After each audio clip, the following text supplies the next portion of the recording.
Welcome to the Boston Library. Let's go take a look inside. Maybe find a story to read.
Yeah, that's fine.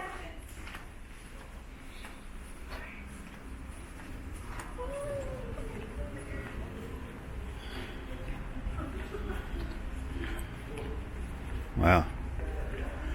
Check out this place.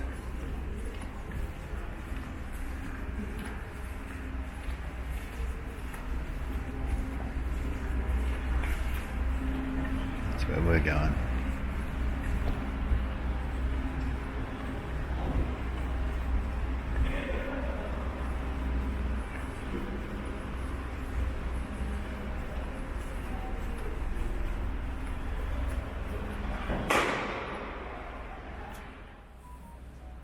Okay, this one's called The Mud Flat Mystery, written by James Stevenson. Thought this one might be a bit more lengthy. It has a few chapters, 12 in total. Let's get to the first one. Okay.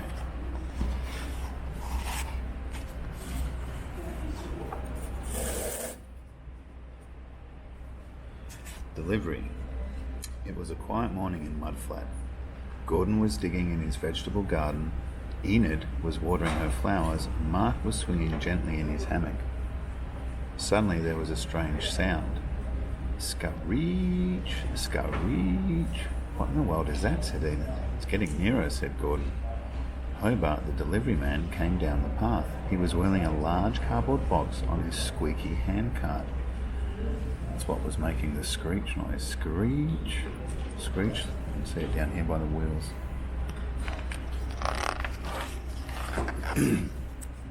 That's a very big box, Hobart, said Gordon. Sure is, said Hobart. What's in it? Asked Enid. I don't open them, said Hobart. I just deliver them. Where are you delivering it to? Said Mark. It's not for me, is it? Or me, said Enid. It's going to Duncan's house, said Hobart. Duncan is away on vacation, said Gordon. Then I'll leave it on his porch, said Hobart. They all watched as Hobart went down the path to Duncan's house and pulled the handcart up the steps. He left the box on the porch.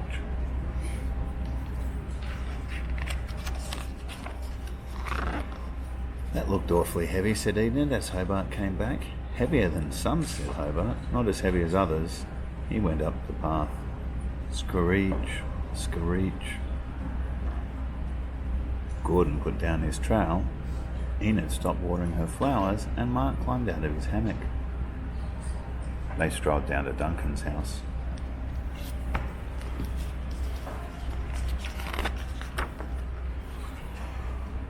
wondering. By the time they reached Duncan's house, there was already a small crowd standing at the steps staring at Duncan's box.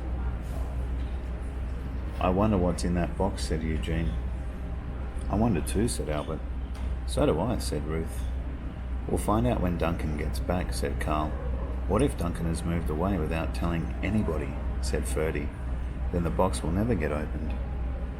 "In that case," said Norris, "maybe we should—" "No, we shouldn't," interrupted Enid. "For all we know," said Ralph, "Duncan could be on his way home this minute." Everybody turned around, but there was no sign of Duncan. This is chapter 2, Wondering. Oh.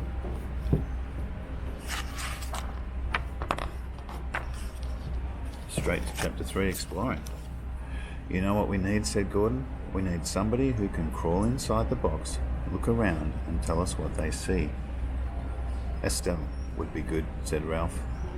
"Where's Estelle?" "Down here," said Estelle, "by your foot. Would you like to crawl into the box?" said Ferdy. "I think Estelle might be a caterpillar." "Can't do it," said Estelle. "It's my nap time." She gave a tiny yawn. "Just a quick tour," said Ralph. "All right," said Estelle. Estelle wriggled up the steps of the porch. When she reached the box, she found a small crack where the cardboard was folded. "Here I go," said Estelle, and she crawled inside.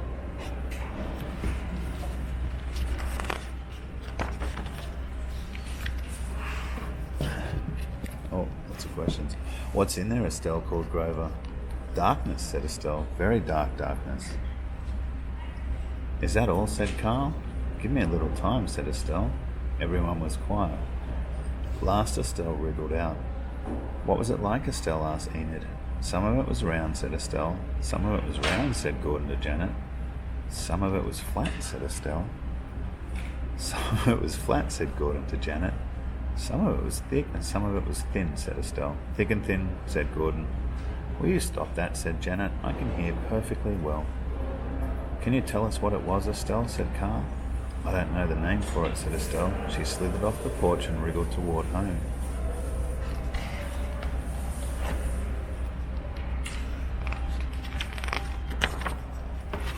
Oh, this one's chapter's called Smelling.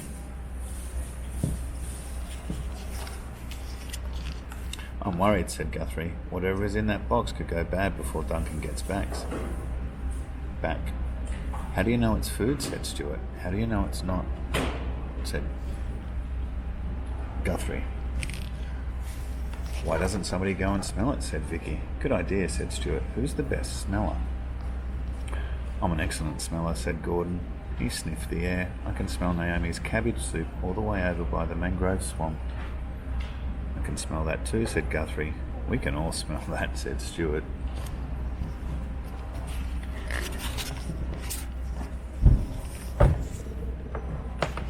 "You know what I can smell?" said Janet. "I can smell the roses in Dorothy's garden up on the hill." "Everybody knows that Dorothy has roses," said Enid. "It doesn't mean you can smell them from here." "Let's not argue," said Carl. "I can smell the garbage over at Guthrie's house." "That's not garbage," said Guthrie. "I happen to be cooking a stew." "My mistake," said Carl. "Sorry." Number 5. Chelsea. Just then Chelsea came walking by. "Here's Chelsea," said Stuart. "She's the best smeller in Mud Flat." "Why, thank you," said Chelsea. "Would you mind going up on Duncan's porch and smelling that big box?" said Janet. "I suppose I could," said Chelsea. "That would be wonderful," said Guthrie. "We'd all be very grateful." Chelsea trotted up the steps.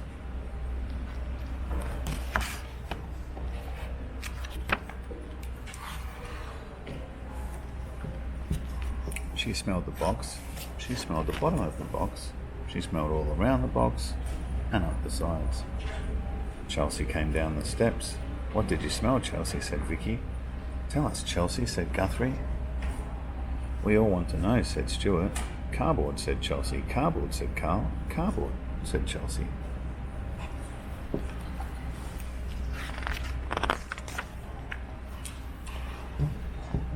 Guarding. By noon, most people had left and gone about their business, but Ferdy and Norris were still there. You know what, said Norris, somebody might come along and steal that box. Nobody from Mud Flat, said Ferdy. Of course not, said Norris, a stranger.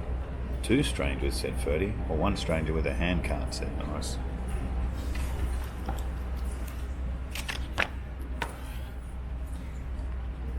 Somebody should guard that box, said Ferdy. That's right, said Norris, but who? Well, I could guard it in the daytime, said Ferdy, and you could guard it at night. I guard better in the daylight, said Norris, much better. So do I, said Ferdy. We can look for a night guard later on.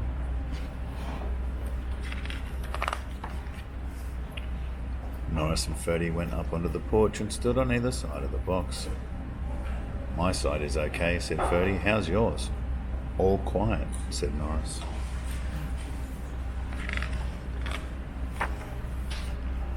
Chapter 7. Dent. Half an hour later, Ferdy said, I wonder what we're guarding. Me too, said Norris. I don't want to be wasting my time guarding nothing, said Ferdy. Let's give it a shake. Oh, they tried to shake the box. It hardly moved. Harder, said Ferdy. The box began to tip. It's going to fall over, said Norris. Look out. They jumped away as the box toppled and went tumbling down the stairs. It landed on the ground with a clatter. Uh-oh.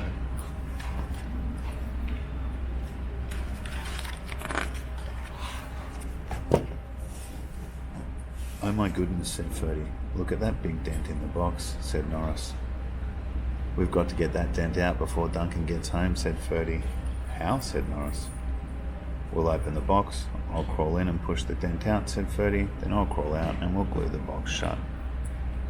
How come you get to crawl in? Said Norris. I want to see what's in there just as much as you do.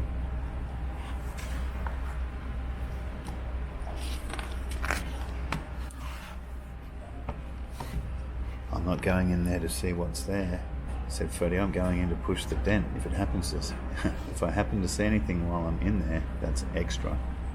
Oh, said Norris. After a minute he said, I can push dents just as well as you can, Ferdy. Okay, we'll both go in, said Ferdy. They tore open one end of the box.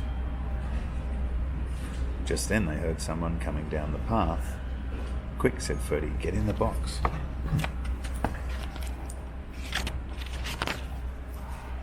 Old Mr. Waffler.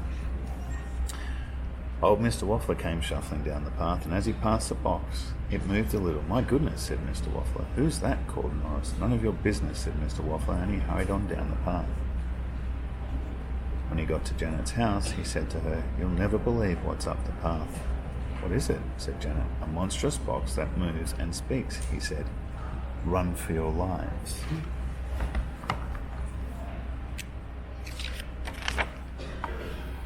Rescue. Janet went up the path to see what Mr. Waffler could be talking about. The box was thrashing around. Who's in there? Said Janet. It's me, Ferdy, shouted Ferdy, and me, Norris. We're stuck. Please get us out, called Ferdy. I don't know what to do, said Janet. Let me think. Along came Carl. May I suggest getting Florence, he said. Good idea, said Janet, and she left. Stay calm, boys. Help is on its way.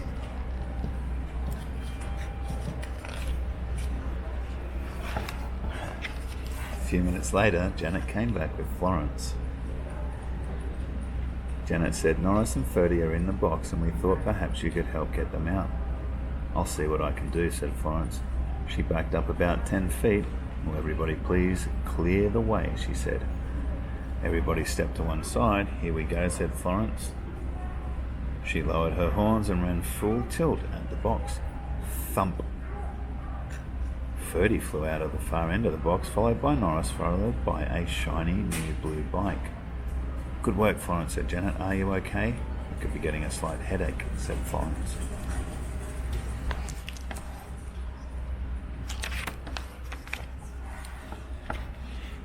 Chapter 10. Testing. Nice bike, said Mark. Beautiful, said Estelle. Is it damaged? Asked Enid. I'll test it, said Ralph, and he got onto the blue bike and went wobbling towards the woods. Do you really know how to ride a bike, Ralph? Called Carl. I'm learning, said Ralph. Does anybody happen to know how to stop a bike? Ralph ducked under a low branch, bounced over a stone wall, and disappeared into the woods.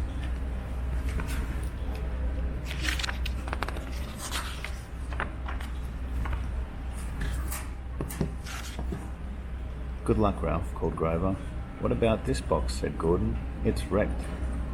Get it out of sight, said Estelle. Ferdy and Norris dumped the box behind Janet's house.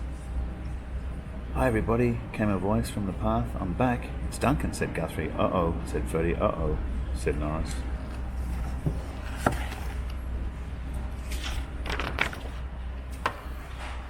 Chapter 11. Arrival. Did a box come for me? Asked Duncan. Box, said Gordon. How big? Asked Norris. Big enough to hold a bicycle, said Duncan. Let me think, said Gordon. At that moment, Ralph came tearing around the house on the blue bicycle. He almost crashed into Duncan. Ralph skidded to a stop. Welcome home, Duncan, he said.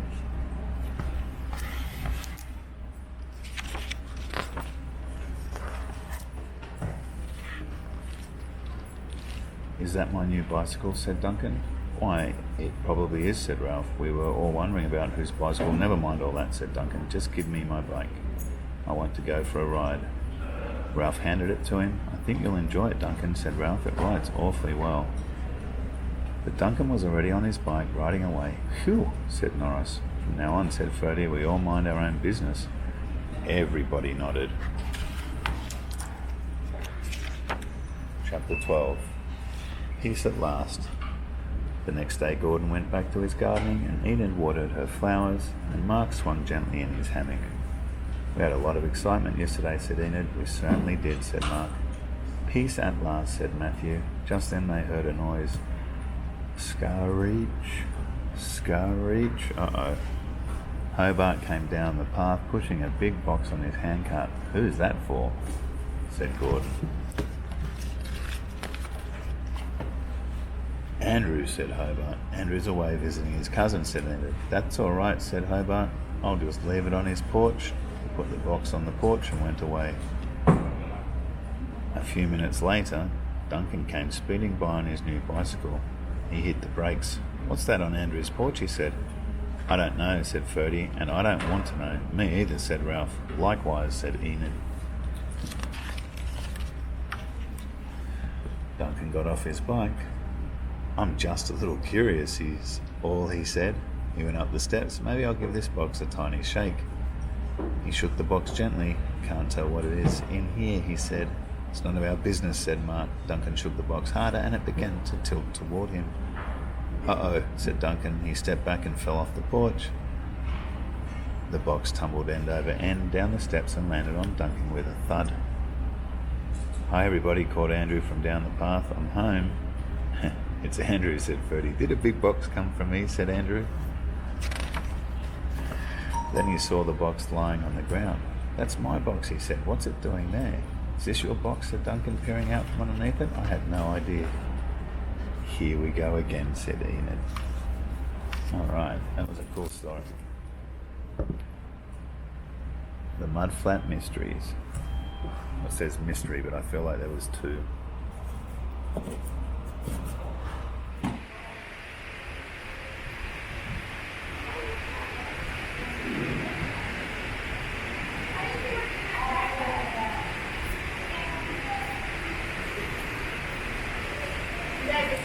You want to start walking this way and we can walk around outside?